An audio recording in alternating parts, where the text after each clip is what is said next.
National education consultants association మరియు Adi Shankara university ఆధ్వర్యంలో the biggest education expo in Nellore. Murder A time జరిగి ఉండొచ్చు? నిన్న ఉదయం 11 గంటల ప్రాంతంలో జరిగి ఉండొచ్చు మేడం. ఫింగర్ ప్రింట్ రిపోర్ట్స్ ఏమైనా వచ్చాయా? ఫోరెన్సిక్ రిపోర్ట్ వస్తే కానీ తెలియదు మేడం.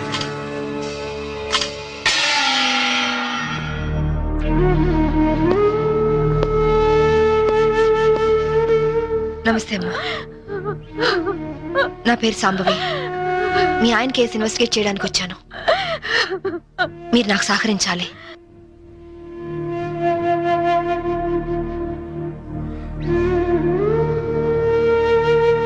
ఆయన నొసటి మధ్య సింధూరం ఉంది. నిన్న ఆంజనేయ స్వామి గుడికి వెళ్ళాడా అమ్మా? ఆయన ఒక్కరే కాదు, ఇద్దరం కలిసి వెళ్ళావు. ఓం ఆంజనేయాయ నమః, ఓం మహావీరాయ నమః, ఓం హనుమతే నమః, శ్రీ అభయాంజనేయ స్వామినే నమః. Hello, good morning sir.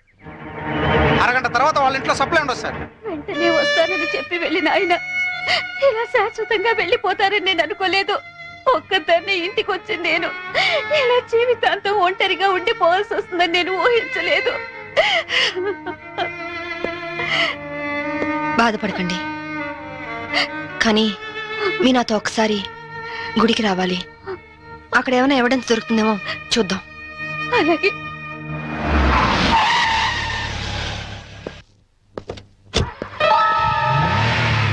Gate తాళం తీ. రాత్రి వేసిన తలుపు ఉదయం 5 వరకు తెరవరమ్మా. సరే రండి.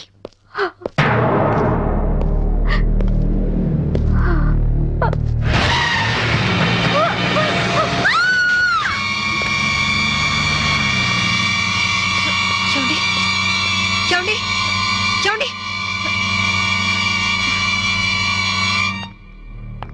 అమాయకురాలైన ఆవిని చంపడానికి నీకు మనసు ఎలా వచ్చింది? నువ్వు మనిషివా పశువా? నీలాంటి వాడిని కోర్టుకు తీసుకెళ్లి శిక్షించడం కాదు, పబ్లిక్ గా ఉరి తీసి చంపాలి. తీసుకురండి. Yes madam.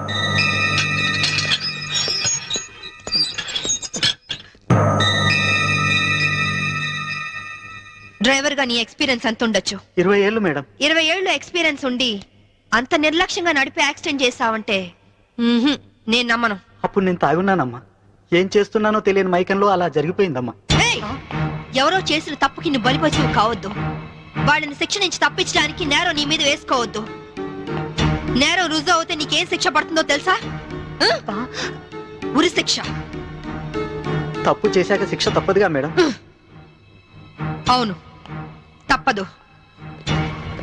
లక్ష్మి, యాండి నువ్వెందుకు వచ్చావు ఇక్కడికి? What happened? యాండి బ్రోతల్ కేసు మేడం. నాకేం తెలీదు, నేనే పాపం చేయలేదండి. తప్పు చేస్తూ దొరికిపోయిన ప్రతి వాళ్ళు చెప్పేది ఇదే. రై, ఏం జరిగిందో నువ్వు చెప్పు. బుద్ధిగడి తిని 1000 రూపాయలు ఇచ్చిన ఐటమ్ తేవిని బుక్ చేసుకున్నాను. సడన్ గా రైడింగ్ జరిగింది, ఇద్దరం దొరికిపోయాం. ఇదంతా కట్టు కదా అమ్మా. వీళ్ళ మాటలు నమ్మొద్దమ్మా. నా భార్య నిప్పు ఇట్లాంటి తప్పు పనులు చచ్చినా చేయదు. ఇదంతా కట్టు కదా. రాత్రంతా నీ భార్యతో గడిపిన వీడు చెప్పేది, రైడ్ చేసి రెడ్ హ్యాండెడ్ గా వీళ్ళిద్దరిని పట్టుకుని ఎస్ఐ చెప్పేది నీ కట్టు కథలా ఉందా? ఖచ్చితంగా ఇది కట్టు కదా. అంటే నేను చెప్పేది కట్టు కదా, వాళ్ళు చెప్పేది కట్టు కదా. నువ్వు చెప్పేది నిజమని ఎలా నమ్మమంటావు? రాత్రంతా నేను నా పిల్ల మా ఇంట్లోనే ఉన్నాం. ఓ, అయితే నిన్న రాత్రి కార్ డ్రైవ్ చేసింది, యాక్సిడెంట్ చేసావని చంపింది నువ్వు కాదన్నమాట. I'm I right? చెప్పు, కార్ నడిపింది ఎవరు? ఆ దారుణాన్ని కారణం ఎవరో చెప్పు. ధనరాజు గారి తమ్ముడు బాలరాజేనమ్మా. నేను యాక్సిడెంట్ చేసినట్టు ఒప్పుకుంటే లక్షిస్తామన్నా, లేకపోతే నన్ను నా భార్యను చంపేస్తామని బెదిరించారమ్మా. నీ ప్రాణానికి వచ్చిన భయమేం లేదు. ఇక్కడ చెప్పిందే రేపు కోర్టులో చెప్పాలి.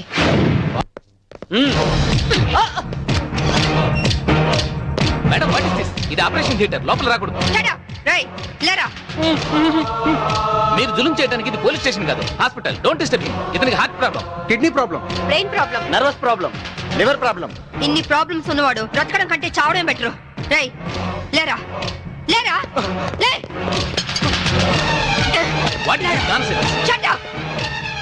చావు బతుకులో ఉన్న పేషెంట్ ని కాపాడే డాక్టర్ ని చూస్తాను, కానీ క్రిమినల్ కాపలా కాసే డాక్టర్ ని మిమ్మల్ని చూస్తున్నాను. ఛీ!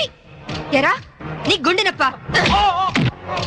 కిడ్నీ ప్రాబ్లమా, లివర్ ప్రాబ్లం రా. రేయ్, నీలాంటి వాడు బయట ఉంటే law and order K problem.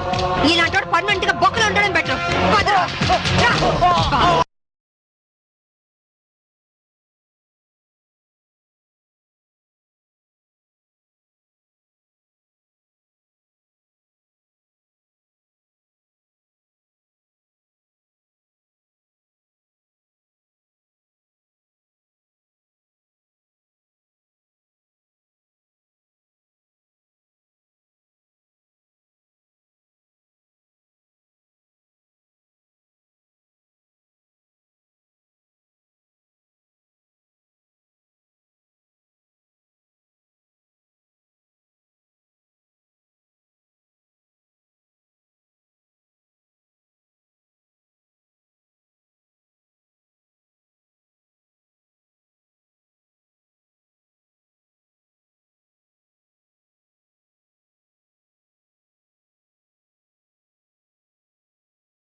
ఆ డ్రైవర్ గాడు నిజం చెప్తే మా తమ్ముడికి శిక్ష ఖాయం. మామూలు శిక్ష కాదండి, ఉరి శిక్ష.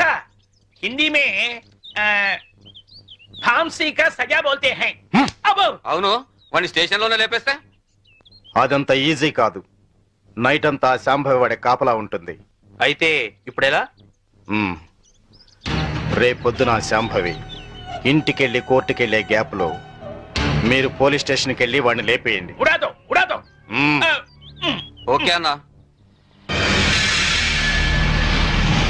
త్వరగా డ్రైవర్ తీసుకురావయ్యా, కోర్టు టైం అవుతుంది. Yes sir. పదా పదమంటుంటే నేను రాను. నేను మాత్రం కోర్టుకు రాను. ఒకవేళ మీరు నన్ను బలవంతంగా తీసుకెళ్ళినా బండి తోలేని ధనరాజ్ తమ్ముడని చెప్పను. నేను తోలేనని ఒప్పుకుంటాను. నిన్న మేడం అడిగితే సాక్ష్యం చెప్తా అన్నావు. చెబితే వాళ్ళు నన్ను చంపేస్తారు. రేయ్, చెప్పకపోతే నేను చంపుతా. చెప్తావా లేదా? నేను చెప్పను. చెప్పా రాస్కెల్. అబ్బా! అబ్బా! అయ్యో! అబ్బా! చెప్తావా లేదా? రేయ్, చెప్పరా. అయ్యో! అబ్బా! చెప్పరా. రేయ్, కొట్టొద్దు. చెప్తావా లేదా? అబ్బా! చెప్తావా లేదా? రేయ్. అబ్బా!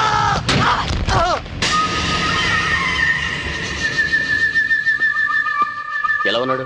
దెబ్బ తగలరాని చోట తగిలినట్టుంది సార్. చనిపోయాడు. చచ్చిపోయాడా? అవును సార్. అన్న, సిఏ డ్రైవర్ గారిని కోర్టులో సాక్ష్యం చెప్పమని కొడితే వాడు చచ్చాడు. అలాగే అన్న.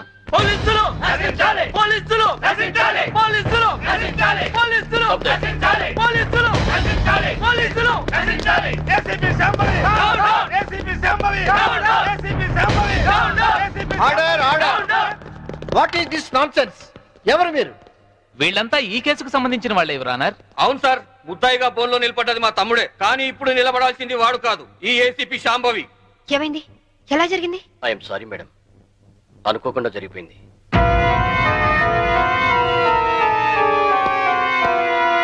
ఏమిటి మీరు అనేది? నిజం సార్, కోర్టుకు వచ్చి సాక్ష్యం చెప్పాల్సిన మా వాడిని కాటికెళ్ళేలా చేసింది ఈ ఏసీపీ. మీరేమైనా చెప్పదలుచుకుంటే బోన్లోకి వచ్చి చెప్పండి.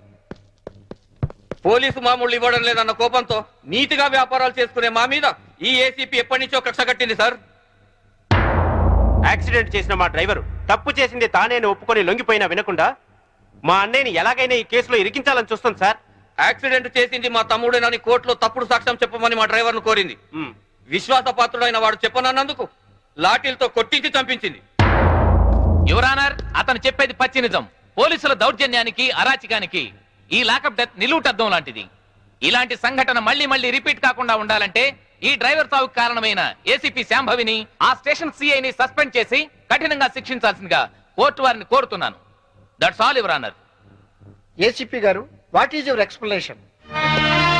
విజిలెన్స్ ఆఫీసర్ భార్యను చంపింది బాలరాజే అని చెప్పడానికి ఈ డ్రైవరే సాక్ష్యం. ఆ డ్రైవర్ ఇప్పుడు శవంగా మారాడు కదా, సాక్షి ఎలా చెప్తాడు? ఈవిడకు మెంటలెక్కింది సార్.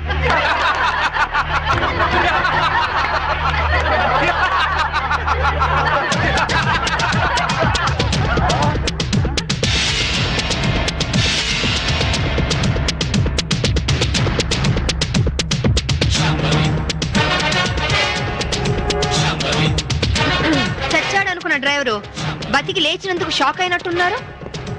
మీ మొహాల మీద నీళ్లు కొట్టించాలా లేక మిమ్మల్ని కూడా జైల్లో పెట్టించాలా? మిసెస్ శాంభవి, ఏమిటిదంతా? 1 minute యువర్ ఆనర్. ఇన్స్పెక్టర్, జరిగింది చెప్పండి. Yes madam. Your honour, driver ను కోర్టుకు తీసుకొస్తుంటే వీళ్ళందరూ అతని చంపాలని కోర్టు బయట కాపు కాశారు. అది పసిగట్టి నేను మేడం గారికి ఫోన్ చేశాను. మేడం గారు ఈ డ్రామా అంతా ఆడమని ప్లాన్ చేశారు యువర్ ఆనర్. లేకపోతే వీళ్ళు నన్ను నిలువునా చంపేసే వాళ్ళయ్యా. ఆఫీసర్ భార్యని యాక్సిడెంట్ చేసి చంపేసింది ఈ బాలరాజే. వీడు చెప్పేది అబద్ధం సార్. యువర్ ఆనర్, నిజాలు తేల్చాల్సింది న్యాయస్థానం. విజిలెన్స్ ఆఫీసర్ భార్య ప్రాణాలు తీసిన ఇతన్ని కఠినంగా శిక్షించవలసిందిగా కోర్టు వారిని కోరుతున్నాను. That's all your honour. Driver Kanakarao సాక్ష్యాన్ని ఆధారంగా చేసుకుని విజిలెన్స్ ఆఫీసర్ భార్యను చంపింది బాలరాజనేని కోర్టు వారు నమ్ముతూ సెక్షన్ 302 ప్రకారం నిందితుడికి యావజ్జీవ కారాగార శిక్ష విధించడమైనది. Hi Kitty, how are you? Fine. Holiday రోజు మీరు ఇంట్లో ఉన్నారండి బాబు గారు. లేకుంటే మీ అక్క లాఠీతో కాలి రగొడుతుంది. ఇప్పుడు అంత అవసరం అంటారా? ఎవరిన వింటే నిజం అనుకుంటారు. అయితే మోడల్ గా సెటిల్ అయిపోయి డాన్స్ వదిలేస్తావా? వదిలేయడమా? డాన్స్ నా ప్రాణం. నీకే కాదు మా ఆవిడకి ప్రాణమే. పెళ్లికి ముందు చాలా బాగా చేసేది. నిజమా అక్క? వావ్, ఏ డాన్స్ చేసేదానివి? కూచిపూడా? కాదు, భరతనాట్యం. పోలీస్ ఆఫీసర్ అయ్యాక పొలిటికల్ లీడర్స్ తో రౌడీస్ తో డాన్స్ చేస్తోంది మా ఆవిడ. డాడీ ఇలాగా? ఆ, రేయ్, ముందు మీ పని చెప్పాలి. వీడిని మీరే చెడగొడుతున్నారు. చూడు చైతన్య, మన దండరాజు గారు 100 రోడ్డు మీద గాంధీ బొమ్మలు అంటాడు. ఆయన ట్రాన్స్ఫర్ కి బాకీ ఉన్నారని, మన ఆఫీసుని మర్డర్ చేశారని కేసు పెట్టారంట. అవును సార్. మంత్రిగా నేను చెప్తున్నాను, ముందు కేసు విత్డ్రా చేసుకో, ఆ తర్వాత పవర్ ప్లాంట్ శాంక్షన్ చేయి, అందరికీ మంచిది, సరేనా? సరే సార్, ఆ విషయం మీ లెటర్ హెడ్ మీద రాసి సంతకం చేసి ఇవ్వండి. దేనికి? పేపర్లో వేసి మీకు ఓట్లేసిన ప్రజల దగ్గర పర్మిషన్ తీసుకోవడానికి. చూడు ఐఏఎస్, రెచ్చిపోబోక, నీ ఇవ్వ నీకు ఇప్పిస్తాను, తీసుకో. ఐఏఎస్ అంటే ఇండియన్ అడ్మినిస్ట్రేటివ్ సర్వీస్, అంతేకాని ఇండియన్ అవినీతి సర్వీస్ కాదు. నన్ను ఇంగ్లీష్ లో తిడతావా? నీ అంతు చూస్తా, నిన్ను చక్కెరకి మన్యాలు పట్టిస్తా.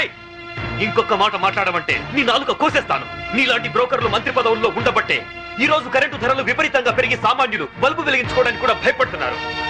రైతులు కరెంటు బిల్లులు కట్టలేక ఆత్మహత్య చేసుకుంటున్నారు.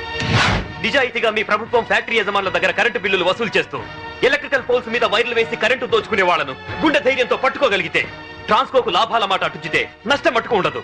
అక్కడేమో స్పాట్ బిల్లింగ్లు అంటూ మనం ప్రజల పుస్తలు అమ్మించి నిర్దాక్షిణ్యంగా బిల్లులు వసూలు చేస్తున్నాం. ఏంటయ్యా ఎండి మిరపకాయలు తిన్న కాకిలాగా తెగరుస్తున్నావు?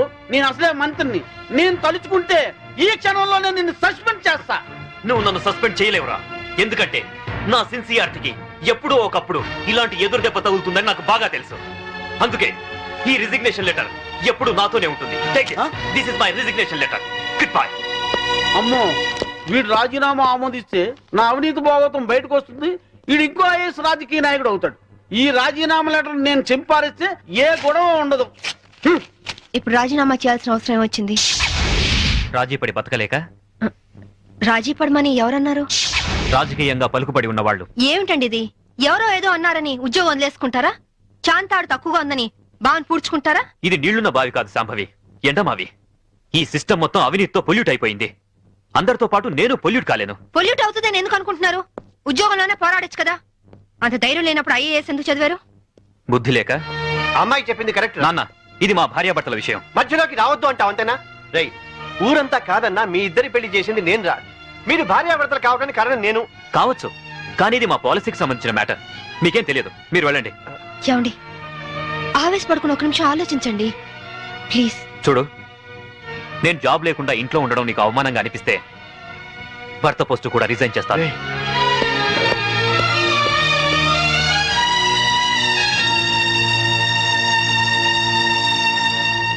Lower court